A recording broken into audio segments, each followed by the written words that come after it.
Good morning. I'm Walt Bartman, and I'm the director of the Yellow Barn Studio in Glen Echo. And I have with me today, I have a very distinguished artist by the name of Webb Bryant, who's been teaching at the Yellow Barn and is a truly master of what he does. And I think you're going to get to see that today. And if you are interested in finding a course that consider studying with Webb, you won't be disappointed, and I guarantee satisfaction guaranteed. Okay, so with that, I'm going to say good morning, Webb. How are you? Good morning, doing well. Yeah, great to have you here. Um, I think, with these interviews, what we're trying to do is just to make people familiar with who you are. So, can you tell us a little bit about yourself? Well, I grew up in Virginia Beach, Virginia. So I'm almost 70 years old, and I cannot remember not drawing. So drawing has been a passion that I turned into a career in um, newspaper design and illustration. So that that's the big picture. You work for USA Today, correct? I not only worked for it, I was one of the four-person people who created it. I worked on the early prototypes, and it started out on September 15th, 1982. So I'm right at the beginning of that one. That was quite Okay. an experience. Yeah, it's great to have you, on our faculty. Let me ask you a little question. When you were young, how did you start? Well, when I was young, I would get complaints from my teachers, elementary school teachers, about me constantly drawing in the margins of my papers, and that some of them objected to it, and some of them said I needed to look into art training. Neither That did not happen until much later. Um, when I was in high school, I was more interested in getting better at the varsity tennis than the drawing, but I had an instructor, and in a lot of ways, it always comes down to that one or two person named Robin Parton, and she literally stole my junior card for classes and put her class at the top and said, "You will take my class." So I actually had to get special dispensation from the school to take an extra class because I was already at five, and you had to have special um, reasons to take a sixth class. Yeah. So Was this in high school then? yes, high school. Yeah. So So so then you went on to college. What did you major in? this was the early 70s, 70, 74. I majored in uh, what they called communication arts back then at VCU, Virginia Commonwealth University, which is considered one of the better public art schools out there. Um, and I studied uh, the commercial art aspect of it because at that time um, the fine arts programs were totally controlled and directed at abstract expressionism. So there wasn't. I was a hopeless realist. Yeah. I And, remember those days too, all right? yes. Um, yeah, it's a very fascinating time how art evolved, the arts and of course the focus. And when you go off to college, how they try to change you into something, that maybe perhaps you uh, weren't interested in, of course. All right. Um, that seems to be the way they want to do things. But you were managed to really achieve success, and I think you know after you graduated, was it easy to find a job, or did you? Gosh, is it, 1974 was a first, it was right after Nixon left, and it was one of the first recessions. So it was a challenge. I would do anything for anyone that was out there that was on their commercials. I hooked up with two other beach bums, and we created Sunny Day magazine, which oddly enough is still out there at in all the beaches everywhere from Cape May all the way down to um, the Outer Banks. And we did everything. I learned so much about the publishing industry through that because we photographed the food, we photographed the models, we did the design work, we did the pre-prep work. I mean, it was um, trial by fire, and we were too young to know that we couldn't do that. You were an entrepreneur right from the beginning. Well, I'm convinced at certain points you just get lucky. Mhm. Just in the right place at the right time, and that you develop friendships and associates that allow you to succeed. So I used to harp at my children all the time that you can do anything you want, you just can't do it alone. Yeah. It So takes a lot of time and a lot of work. And you're right. I mean, just like our studio, the quality of the instructors, I mean, the level that like you and a lot of our instructors that are working at such a high level, the experience that you bring. I mean, our students are fortunate to be able to work with you. And I think that that's one of the things that I feel it's good to get to know you because that's why we're doing these interviews, particularly so that people can understand what you're about. So um, your work, you were talking about being a realist, a hopeless realist. yes. Uh, how's that? What is that about? It is it's a continuation of that 6 year old kid who drew in the margins. Uh, it didn't stop. I'm an artist because I can't really be anything else. Mhm. So Art you're, but it's uh, you like the aspect of a realistic drawing and that and drawing. Do you think the strength of your work is in your drawing, or is it in your color, or how do you feel? I think no one can really achieve being the best artist they can be without a good basic understanding of drawing. And once that is accomplished, and you can then become uh, something else that's creative, but it allows you to apply that skill set to just about anything that's creative.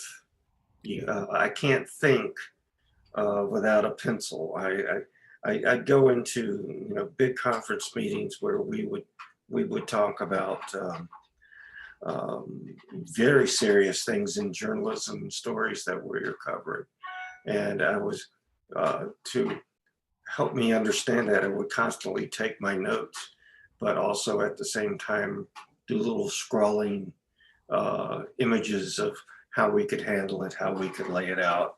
So drawing to me is where you where you need to start, and once you've really integrated that into how you think, it then becomes almost comfort food for you. You fall back to that uh, to just feel better.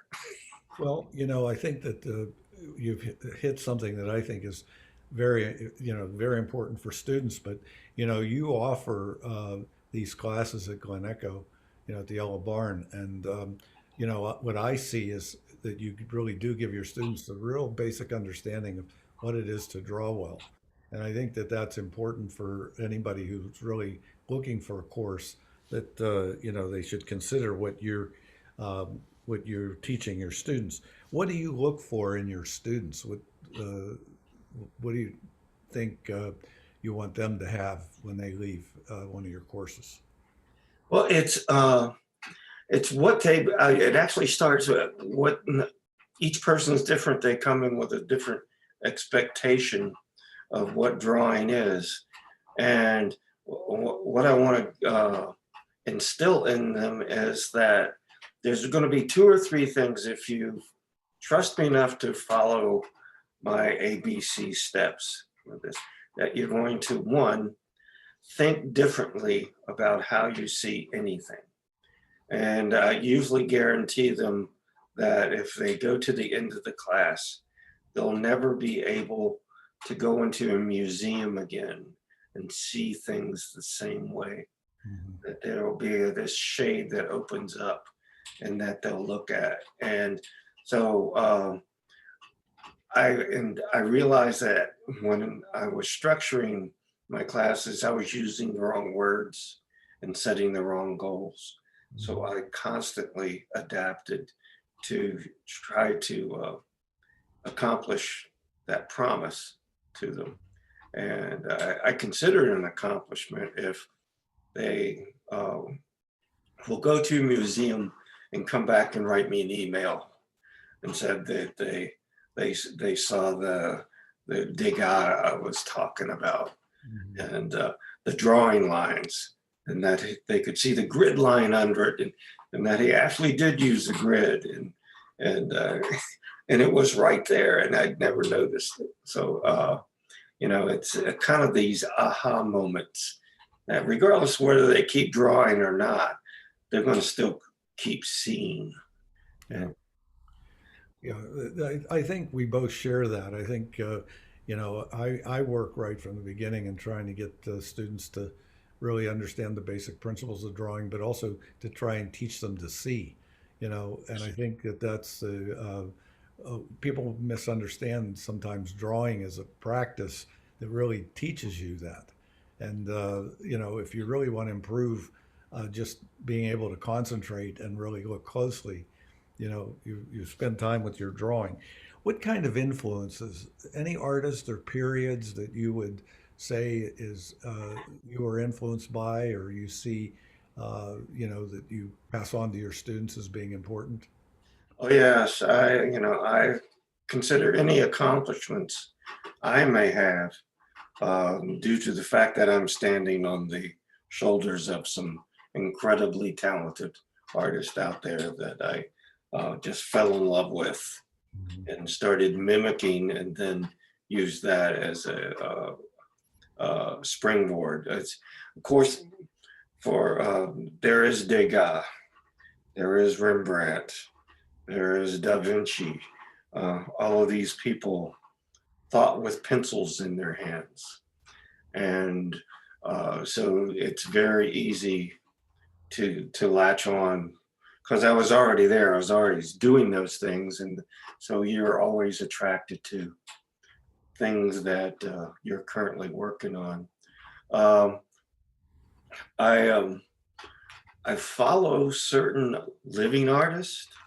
If there's one thing the internet has offered, I mean, we were briefly talking about YouTube and stuff like that, is that there are incredibly gifted people out there that are completely accessible to you now Yeah. if you want to see their work and be inspired by it. And so I really prompt people to go out and seek them out. And let's see here.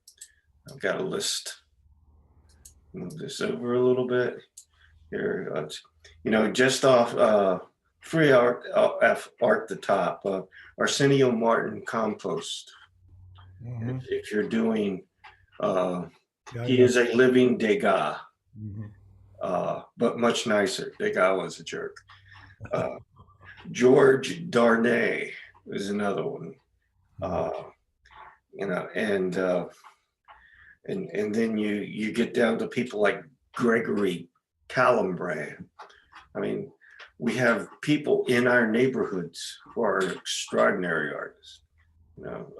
Robert Liberace, Certainly Gavin is up there. So yeah, it's easy to be excited and inspired in today if you're seeking this out. Yeah, and you're up there too. Yeah, Just so everybody knows. Matter of fact, you may be above them. All right. You got I don't know about that. experience. Yes. I look at your work. I can tell you that you have a masterful way of working. All right, and it's interesting. We're always trying to learn. We all are learning from each other. And honestly, I'm sure you influence them as well as they've influenced you. So I think that that's one of the most important parts to for everyone to understand that we have you. All right. I wouldn't put anybody above you. All right. I would Well, take you first. do I Okay. owe you money? Is that just?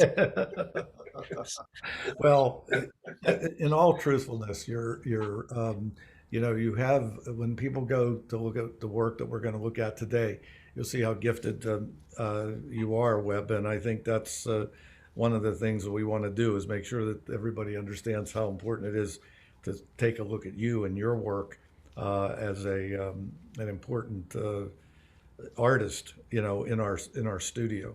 Um, the Let's see what else I have to ask you before we go on to look at your work. Um, how many you've been teaching a while, haven't you? Or I have now for about 4 or 5 years. Yes. I think we met, and first thing I did when I met you, I know you came highly recommended, was to try and keep you.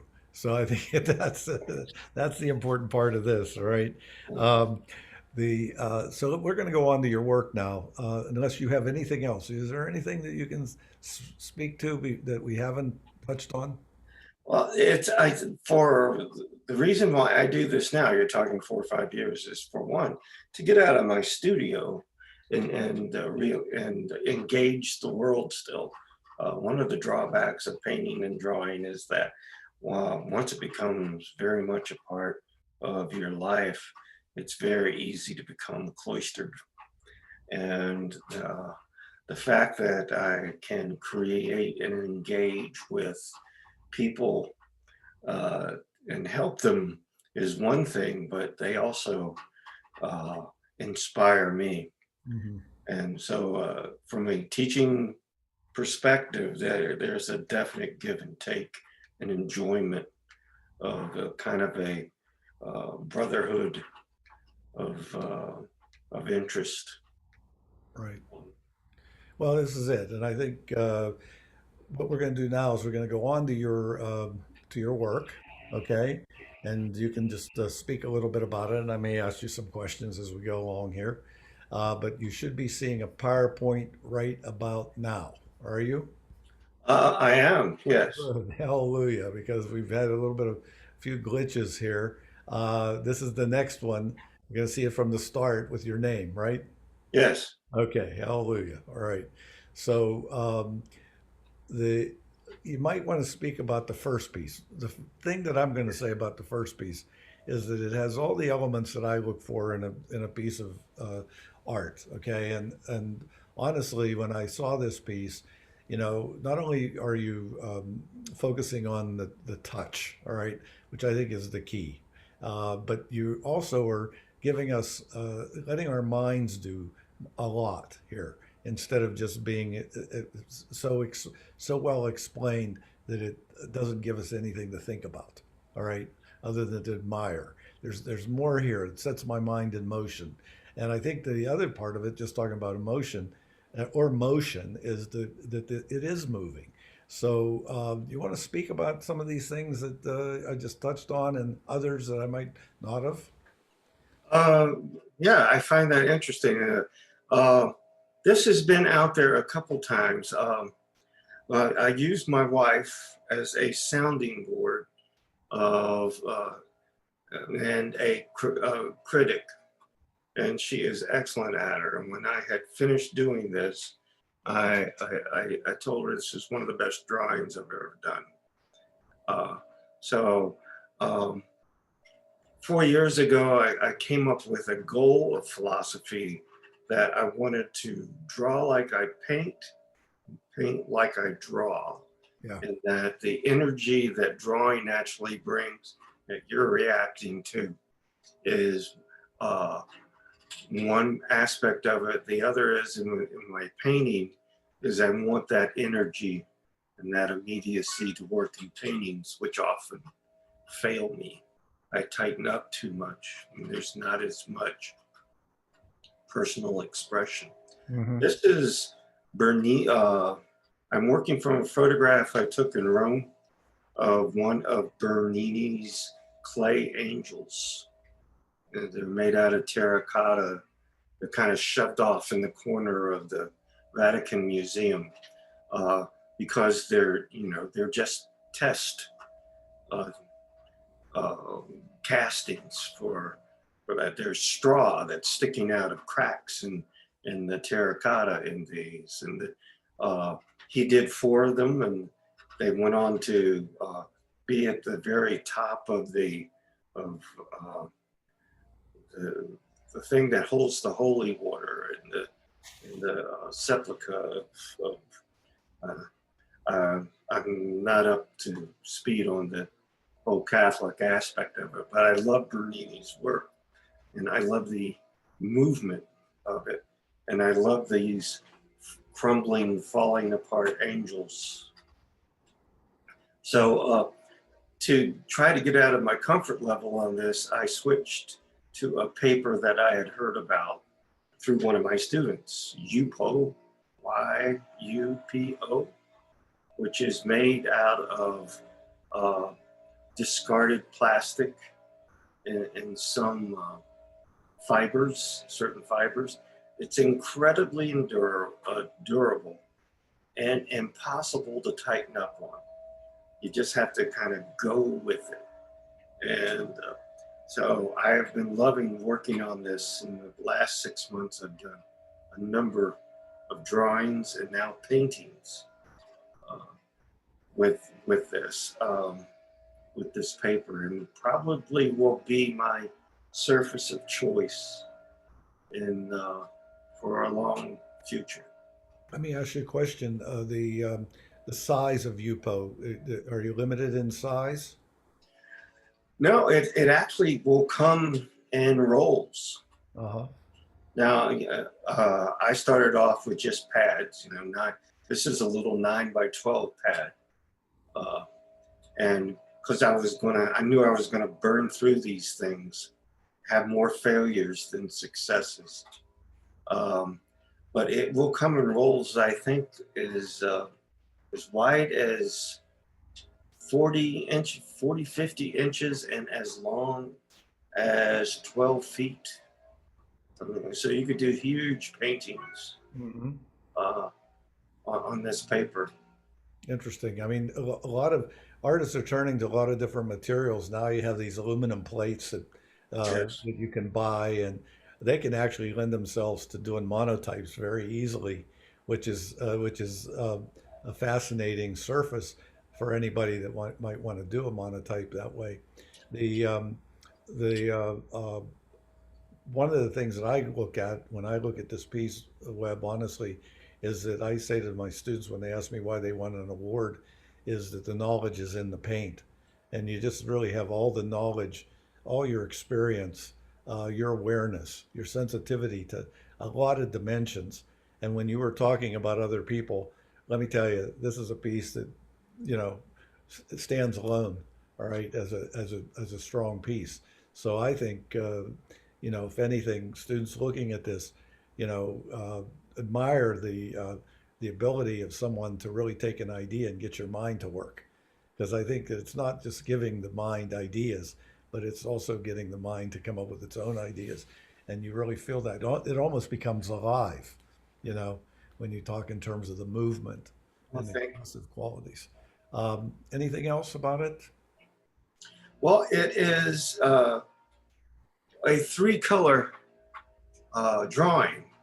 Uh, a new pastel uh, sanguine, which is a kind of warm rust-colored brown, charcoal, and new pastel white, and a lot of scratching. Mm-hmm. You know, I have a whole section of my studio of things that make marks. Mhm. And I love to experiment with uh, making different marks on paper Mm. and Yeah, not have it get too decorative. this is quite interesting. I like your signature at the bottom. Uh, Uh, I'm sure there's a story behind that. it is the W in a box. When I was 12 years old, I started out uh, signing my work. And we all do this as very young artists, how you sign your name. And, you know, it's uh, as WEB, which is my, which is an acronym for my full name, which is Wallace Elmo Bryant Jr. Oh boy. That's a hard name to live with as a kid. Yeah. And so it totally got pared down. I, and then I ran into this guy named N.C. Wyeth, and I saw some of his drawings in the illustration books. And when he would not sign his work Wyeth all the time, but when he was doing drawings, he just put a W down there and a dot. Mhm. And since I became such a fan of his, of following it, the idea of W would be even farther way of taking my signature. So I then I ran into an illustrator by the name of Jeff Jones, who's an extraordinary pen and ink artist and painter, later painter, and he would put a J inside a box, and then I said, that's it. There you go. Now Well, I'm going to put a W inside a box and a period, and call it my signature. yeah. No, it works in your pieces as well. This is an interesting one because when I saw the material, it's gouache. Tell Yes, me a lot about the different varieties of materials that you work with. yes. This is as an illustrator when I was working on deadline for USA Today. I became very well known for my obituary portraits, which I could knock out in less than 4 hours. So if somebody um, died, I would go on deadline. I had 4 hours to do a portrait of them to make my deadlines. Um, I found the fastest surface I could work on where I could accomplish that through experimentation was to take gesso and paint it into illustration board and then work in gesso wash, which is primarily opaque watercolor. It's the real distinction between it and a normal watercolor. And I could get that same feel of if you use turpentine washes and lay down a color in oil and then pick it back up and you get that glow, that Rembrandt kind of lighting that's in a face. Uh, so I could work into and out of, that's not too geeky, but of a painting. And of course, this is Monhegan Island, which you're very familiar with. Yeah, And yeah. Mhm. uh, um, I became preoccupied with trees, which you'll constantly see. My landscapes tend to revolve around trees. Yeah, So, and that's a fascinating subject, symbolically. I mean, do you do does anything with symbolism or literature or poetry, does anything enter into the way you create this subject, or how's your mind working when you're dealing oh, with a subject yeah, like oh, very much. I read a lot, that? nonfiction. Um, and um, there are scientists who have learned to write well that are out there now. And so it's you can seek out their books. There's a book out called The Secret Life of Trees, which was written by a German scientist, where he explains just how integral tree life is. I mean, trees are the oldest things on this planet, you Mm. know, and they're alive and they cooperate with one another, and um, they they are in harmony most of the time with what's around them. Mhm. So you know, they give us oxygen, and yeah.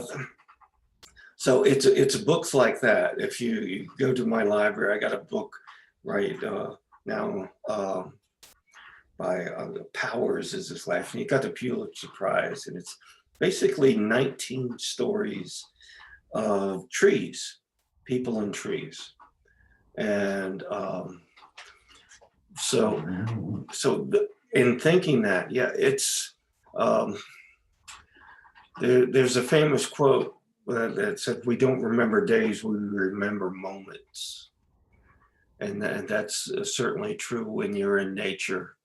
When you're looking at it, and the sun is at a certain angle, and the wind is going through trees and making a certain noise, and you know, as an artist, you can't capture that. You Right. but you don't accept that, so you keep striving over and over again to try to do a painting that someone would stand in front of and look at and say, I know what he was feeling when he did this. So, Yeah. What motivated you to do this particular piece, other than the fact that it's about trees? It's obviously Monhegan, yeah, going through Cathedral Woods, of course. All right. yes. But what was there anything other than the fact that you were just out painting that day, or how did you? Oh, well, this is the first time I was on the island. So we're that I'm working from photographs that would be 84, 85. Um, there was a hurricane about 200 miles off the coast, and it was sending in huge rollers, huge waves. I grew up in a beach town, so there's a certain romanticism attachment to, you know, the Yeah. force in nature in the ocean for me. And off to the left, you can't see it, is the big rock formations that are on the east side of the island, like and these 18, 20-foot rollers were breaking on those rocks and just sending out sea spray through this forest. Uh, so, and that was moving, the wind was pushing it through and stuff. So it was, yeah, it was that in the moment thing. I want to try to capture that. I don't think I got the sea spray right. Mhm. So I go back and I look at that and I go, "Whoa." But then again, I was trying to make it look like I was doing oils and I was doing gouache, Yeah. which makes it much harder. The intriguing thing about this not only is the pathway that you have to walk through, but just the general shape that you created of the really dark trees against the sky. It's a very fascinating shape, the way you have designed it, and very natural in the way it feels too. At the same time, we read it like Caravaggio, very flat, dark space up there, and I think that flatness really adds to the contrast, that you have. Um, this was really quite a nice piece. The next one, let's go on to the next one here. I want to speak about this one. This is um, one of the models that I've known for years. While I was still working at USA Today, I would take um, life drawing courses, and in fact, I my both my children are in the arts, and I took them to these life drawing courses. Um, but this is um, Blue River Dream. It's one of the first times I drew her, and she is a renowned model, and there are a number of living artists who have drawn her and painted her much better than I.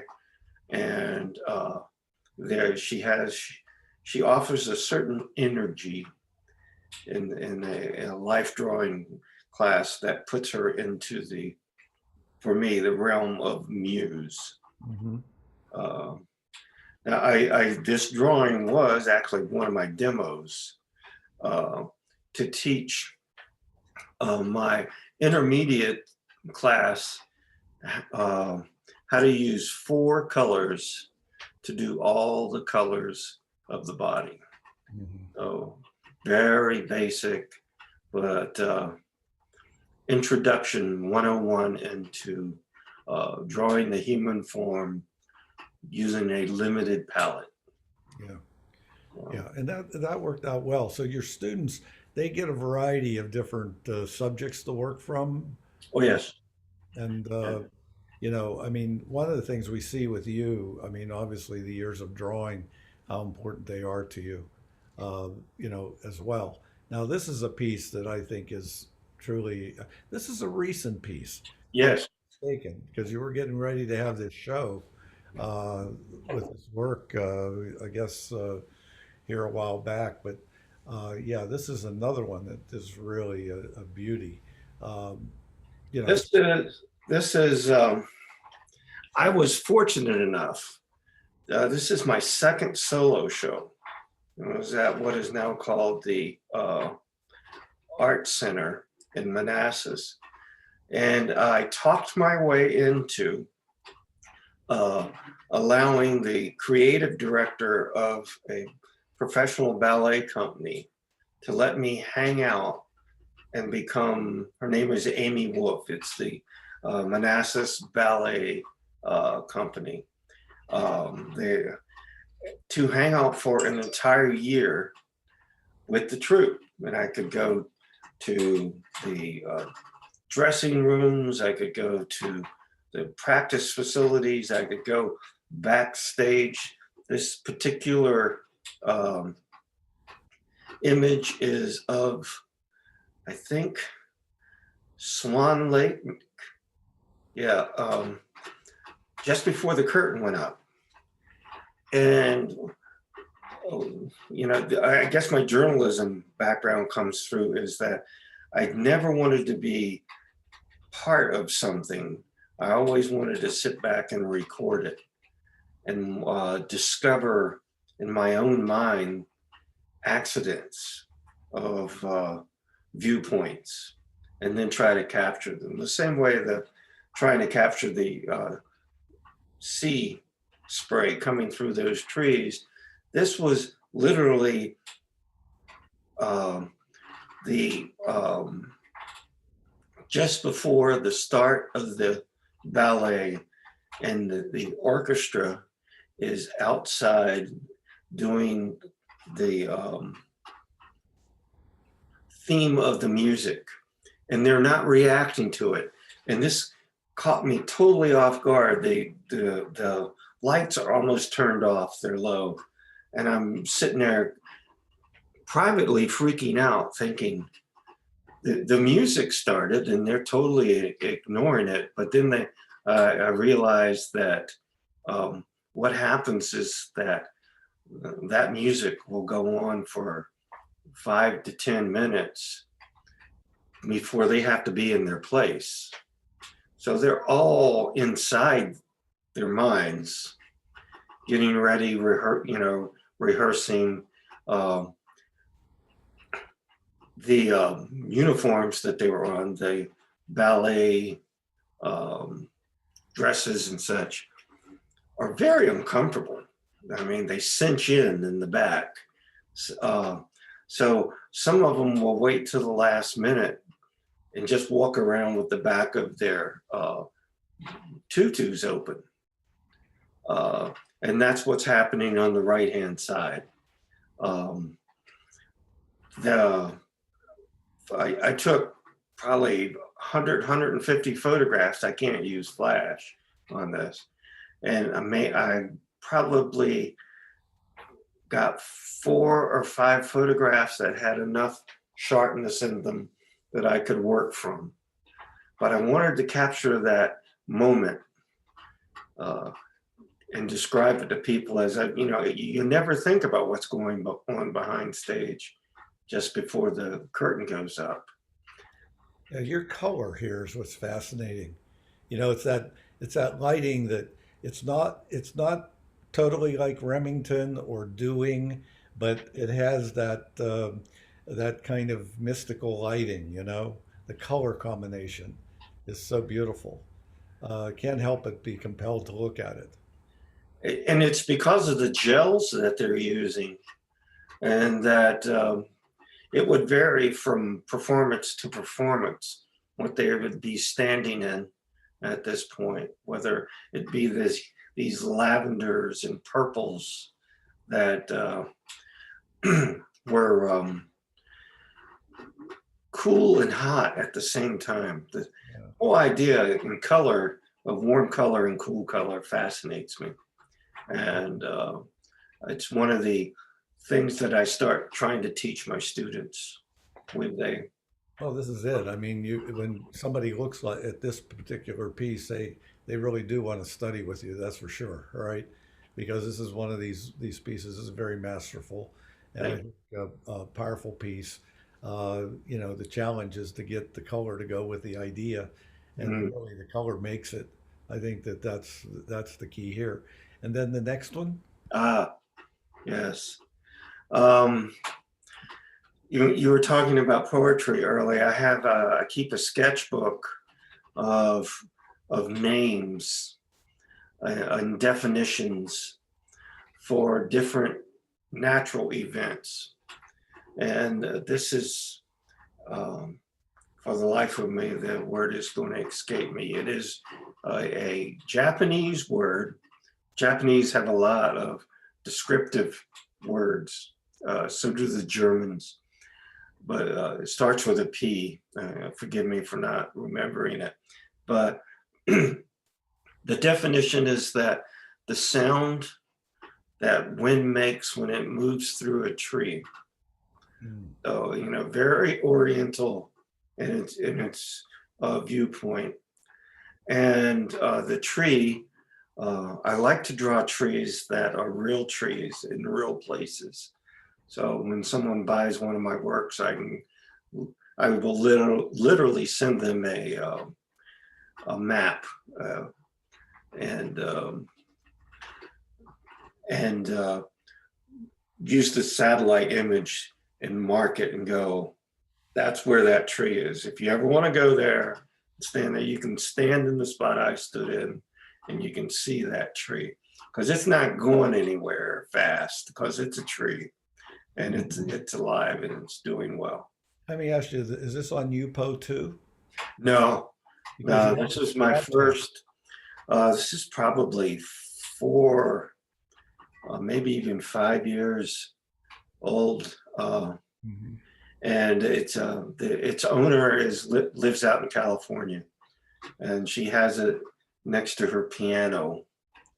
So it has a good wall that it resides on, and she the actual tree is in Marin County, Okay. and One of my grandchildren's named Marin, by the way, just uh, as good after name.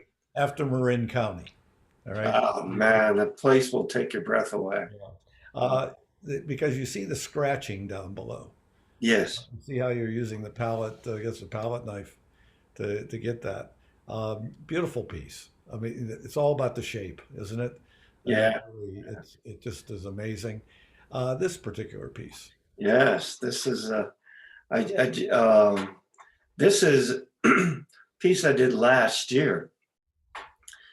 Um, and it sold at the Principal, which is Hmm. a really nice representational gallery in the Washington area. It's one of the best, and they're very nice people.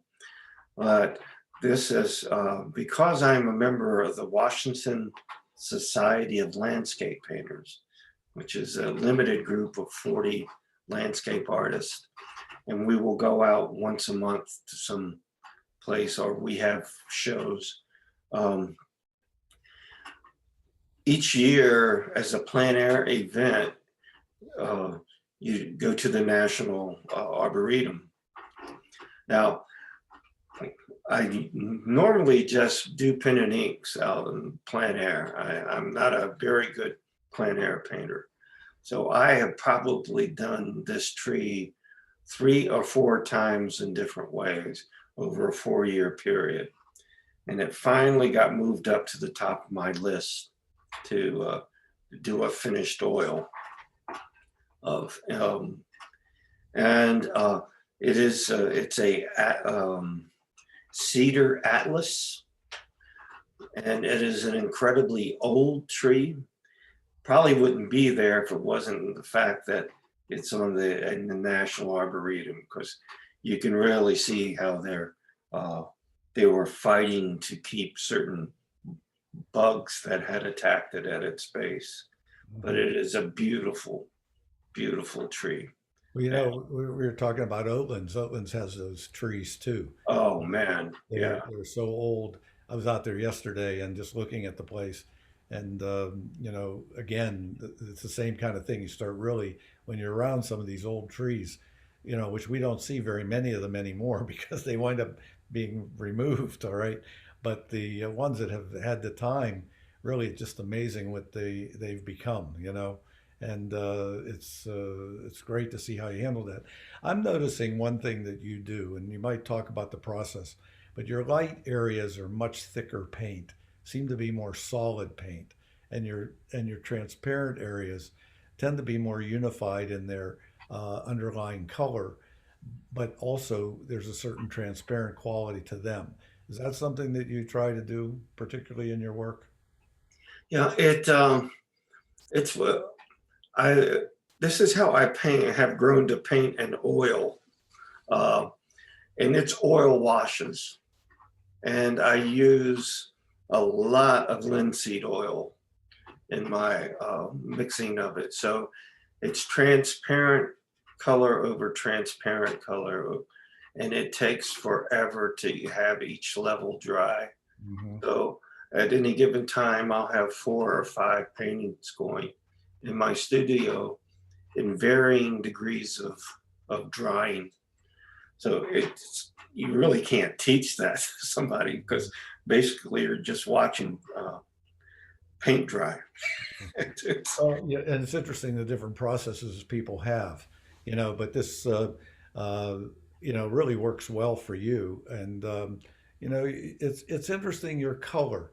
The color it's not monochromatic because I think that you have like additions of, 2 or 3 colors relative to one another, but not more than that. You really stay in a very simple uh, uh, pattern of unified color, as we would call it, the tonalist. I mean, you see Yeah. it as a tonalist, I guess. And I was doing that and not knowing it. And then one member of the Washington Society of Landscape Painters said, "Oh, you're a tonalist." Yeah. And so then she explained to me what I was. Uh, and I, you know, you fall in love with certain landscape painters, and uh, there's so many books to read. So I hadn't gotten to any books about the tonalist. Well, is George Ennis an influence on you? Oh yeah, Well, oh yeah, he is the tonalist, so yes, I found out. yeah, So Uh, I see a lot of Ennis in your work, okay, especially your landscape. I think that's one of the strengths. This particular piece, this is a very early piece. Uh, when I had just left newspaper and decided I said I was at that point in life where I could do 2 things. I could learn how to build websites and make mediocre websites, or I could go 180 degrees uh, and learn to be a 14th century artist. And I chose the latter. But you can see the influence from my illustrations in this, and that this is the um, national, the greenhouse down just offside of the Capitol. Hmm. And it's January and it's cold and it's around Christmas. And so uh, I was still in my, and I guess it's never left me, stalking mode as a journalist. I want to record things and not have people know that I'm recording them and then capture the naturalness of the situation. Hmm. Uh, and one of the operators of the greenhouse there put out this brand new flower in the sun, I guess, to get some sun. And so I hid in some of the greenery farther back with my 35 millimeter and just started shooting people's reaction to this uh, flower sitting there. Hmm. Uh, and I got probably maybe 15, 20 different people, but this uh, very small, diminutive uh, older woman came in and the flower just froze her and she just didn't move for like a minute. And I'm going, that's a painting. Yeah. That's The interesting thing is, I share some of this background with you. I was an illustrator for a company in Washington called I think it was McGregor Warner, is what it was called, and it was okay. over in Chilham. All right, and I don't know if you're familiar with that or not, but The name is ringing a bell. yeah, I I don't think I ever worked for him though. yeah, I got well, they had their artist. They had three artists in it. Okay. I was one of the three when I first graduated from college. And I think the way of working, you know, uh, combining the photo and then your experience, trying to make it so that it didn't look like it's just a copy. All right. Mhm. I think you have a great feel for that. And I think that's one of the things. Do you find yourself working a lot from life, or do you find yourself working a lot from photos? Um, I work a lot from photographs, but I very seldom use this is, how do I explain this? Like, uh, that particular light on this image was not the light that was there when she was there. So it's maybe a combination of 4 or 5 different photographs. Uh, and I do this a lot. My first solo show was Washington from dawn till dusk. Mhm. And I went around for 2 years shooting different buildings at different types of the day. And then deciding uh, how to light the building, the best angle of the building. Sometimes I would draw in or work from a photograph of a building that was in flat light on purpose because I knew I wanted to turn it into a rainy day. Mhm. So, because I had photographs of it from a year after that of it in the rain. Yeah. So, You get that feeling from your work. I mean, that's one of the things I think students need to learn, not to copy just the photo, oh no, being the able to bring photos. spirit to the work, And I think you bring that spirit of light in this painting to the piece, and just the nature of the subject and the moment, works beautifully. Thank I'm I think we have a few more, so we're just going to kind of go through them. This piece. This is in Rome, the Plaza del Monte, I think it is. And it is my my wife and I, when we do vacation, like to kind of uh, dumb it down. We don't go into the big hotels and stuff. So uh, we found a convent to stay in, and this was the view from the convent window, Mm. uh, looking down onto this plaza in the late afternoon sun around January, I guess. Uh, Yeah. Uh, and again, it's one of those in the moment paintings where I'm trying to compel you to want to uh, create a story in your own mind of what's happening. Let me ask you a question. Are you working on canvas or do you work on board or what do you work on? This was let's see, a gessoed board Yeah, you know called what's funny is doesn't it feel different than some of the other pieces, you know, just in the surface? um, yes, it does. And it was part of the learning process. Hmm. That's- I had maybe done 3 oils all my life once I left newspaper because it's just too slow Yeah. and the way I wanted to do it. So each one of these, I'm learning something. Yeah. Yeah, Uh, it's interesting working, as an illustrator. People think, oh, you do a lot of artwork, but yeah, you do a lot of artwork, but it's business. So when you go home at night, you're kind of a little bit drained as yeah. far as that's concerned, And when you do have the time to really put yourself into your own work, it just amazes you because, when you're working in a business like you did for years, it's a totally different mindset, you Uh, know. and So especially newspapers where there's yeah. daily deadlines. Yeah, I don't think people realize, as much. I mean, you're working every day, of course, but it's a different type of work. This is, has that idea of how you handle your paint. I mean, again, that thick thin relationship. I think you can feel the opacity of the lights, and how strong they are.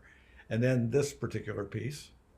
This is one of my latest. This is on UPO, Uh-huh. and it is a charcoal and new pastel painting. So I not only use that paper for oil, I use it oil painting now. I use it for uh, uh, charcoal and pastels. Small piece And you of were the pie. talking about all the way back at the beginning the angel painting, the energy that it had.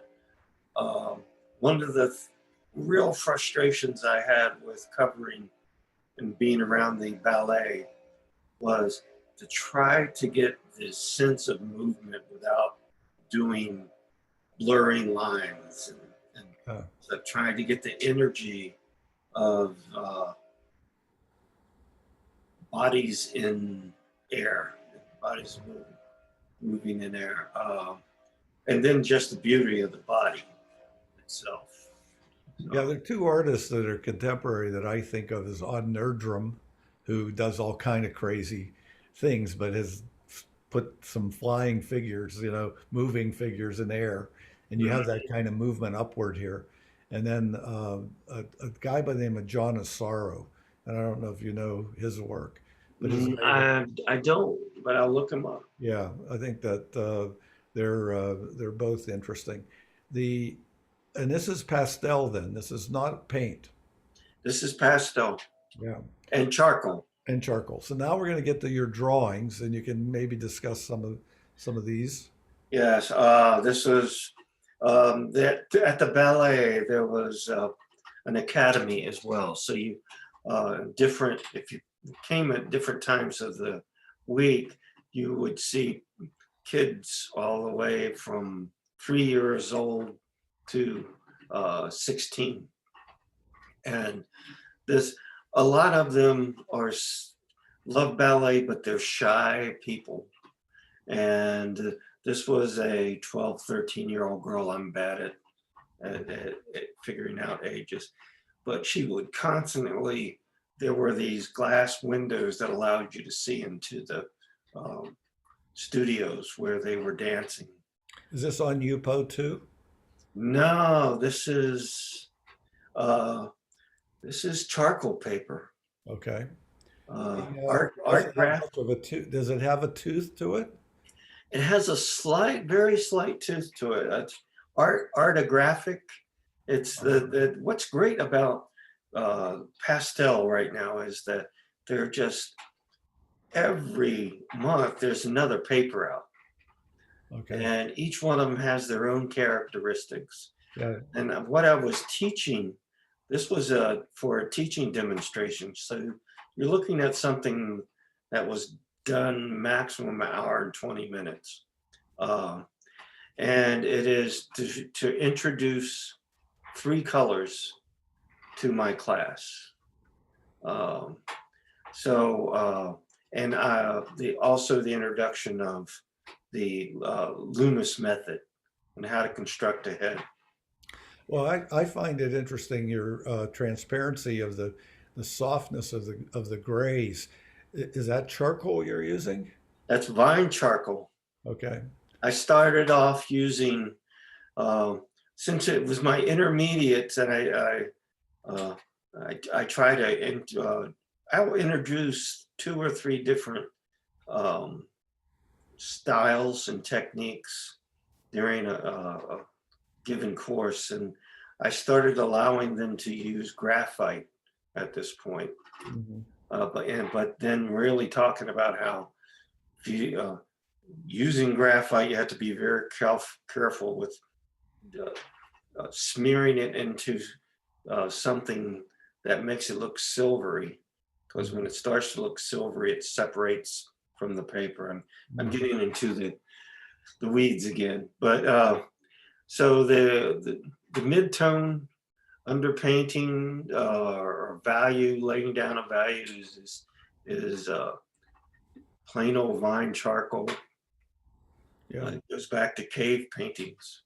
Well, let me ask you this, because I'm picking your brain here. Yeah. Pencils. What's your pencil of choice? Um, for teaching, I always start my students off on newsprint and vine charcoal because both those surfaces are very forgiving, and you're going to make a lot of mistakes. And I want you to get used to being able to smear and erase and not have to worry about trying to make something precious. Um, if I start a painting or if I sketch, I like to sketch as much in pen and ink, felt tip pen, uh, it's called ink gel pens, um, and or pens or a 5B graphite if I go that way. On this particular one, because I had this nice tooth surface on almost a pure white paper. Uh, I went with the vine charcoal just so, because I was spending more time teaching Loomis than I was uh, teaching technique for introduction of a different medium. So, um, without getting too technical, I guess it's I'm looking at the sharp. I'm looking at the line on her neck. I'm really loving the little thin line that's uh, the closest one to us. All right, it's just sharp, felt. Okay, it's right in that gray area of shadow that's right mm-hmm. here. Oh, okay, Looking yes. at that line, and I'm thinking to myself, what's the pencil that he's using here? You know, as to getting that sharpness like that. Uh, you know, that's masterful in looking at line and line variation. And that's what this piece is about. It's about a lot of line variation. But so you're using a 6B when you did that line? No, that is actually um, that's part of the graphite pencil, which was a mechanical pencil. Really? Uh-huh. Um, so I actually used no 5B on this particular drawing. It was um, very light, and I kept emphasizing, you know, if I'm going to let you use a pencil, it can be a 2B pencil, uh, but you can't keep the same weight. Yeah. Uh, um, so I may have that even at that point on that said, okay, I'm going to draw this line a little bit heavier, but notice that when I got near the end of the line, I take my thumb and I smear it and kind of Mhm. feather the end of that line so it doesn't take off from the paper. Yeah. No, it's a beauty. I think this worked out very well. This piece, This and another piece I sent you. This is the finished. Yes, there you go. Uh, this is the Loomis method again that I'm teaching, and uh, I'm using a Conte black charcoal pencil, and also the a 2B graphite pencil. So I construct that, and then I start to do the uh, color value study on the over the top of it. And actually, what I have done now, which I didn't send you, is my latest promo for my classes. yeah, Combine these two together using Photoshop. yeah. Right, we have that piece there that I'll be sending out here next day or two. Um, the last one is, I see you have Harry here, okay? Ah, yes, One of the best models we can ever employ, all right? yes. We are uh, very get lucky to have some of the models we have. Yes, we do. We really are lucky with them. But this teaches really the first, if you have the first class with me the first day, we won't be doing people, but we will be I will be introducing the grid system Mhm. because it allows totally uh, people that have never picked up a pencil to really draw with it to actually get a proportional image onto onto a piece of paper, the right size and place, and where it might seem laborsome to other artists, um, it is magic if you teach it right to brand new people. I can see how you employ it. I mean, this is a traditional technique. The French, 18th century, you know, you got Proudhon and you got artists that are, uh, you know, using this method, and you see how well it works. You know, 18th, 19th century, very academic work. It goes back farther than that. Yeah, yeah. I have Da Vinci drawings I use in my demo of he uses it. Michelangelo uses it.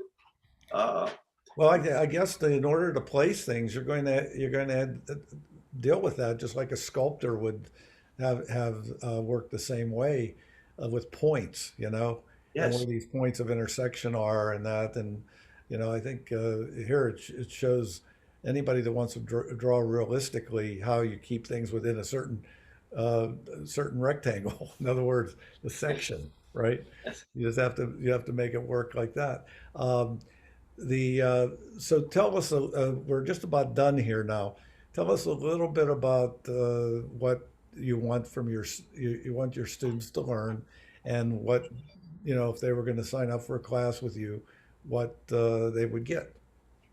Well, it's in the basis class. It would be literally learning the different ABC steps, and that there are ABC steps. What you won't get is a lot of Latin. Uh, uh, I teach when it comes to the figure surface anatomy. So, you know, if, and I teach gravity, Mhm. the importance of not only uh, how a figure looks, but whether it, the first time I taught this class, I labeled it uh, Why We Don't Fall Down. And because, and I challenged my students to go out when we could do this to a mall and sit down and just people watch Mhm. and see how uh, different people stand without falling over and how they shift their weight. Because Mhm. I say when you start drawing somebody, if you don't compensate. If you don't understand how that person's not falling over, you're not going to get the figure right. Yeah. It even starts there.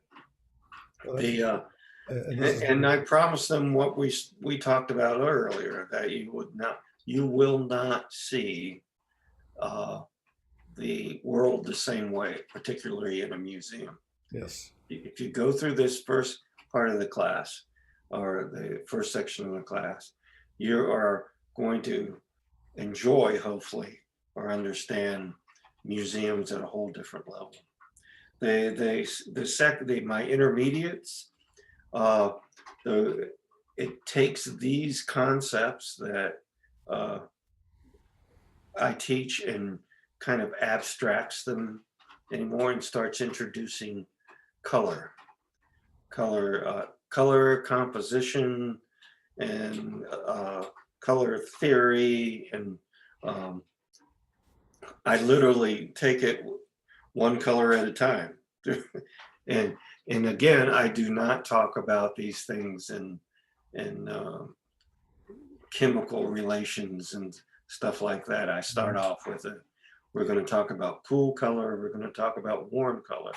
We're going to talk about how they mix together, but I'm not going to tell you that. I'm going to explain it in a way to where when you start mixing these things on your own, you'll see it. And then after you accomplishment, I'll tell you what you just accomplished. Um, so, Yeah, I think when I look at you as an instructor for the studio, you really bring the basics, a real solid foundation, which has helped you to be successful in the field that you were in. I, You know, and I think that if somebody was going to look and say, okay, you want to be successful, listen to this guy, you know? So I think you you're not only giving us the information, but you've backed it up with years and years of experience. And I think that, us having you as an instructor, we're really fortunate to have you. I thank think you. so. Folks, when if you want to sign up for one of Webb's courses, go to yellowbarnstudio.com. And we're going to kind of end it here. Webb, do you want to say anything else before we leave? No, I probably have bored a lot of people. Well, you want to know something? I'll tell you what, this is historic to begin with. We're going to have your words for a long time. And I think that people are going to learn a lot from this. And honestly, people will get it's a really great interview. And I know that there's a lot of information people are going to get from it. And we want to thank you today for sharing your ideas. Okay? Welcome. Thank you. So, thank you again. And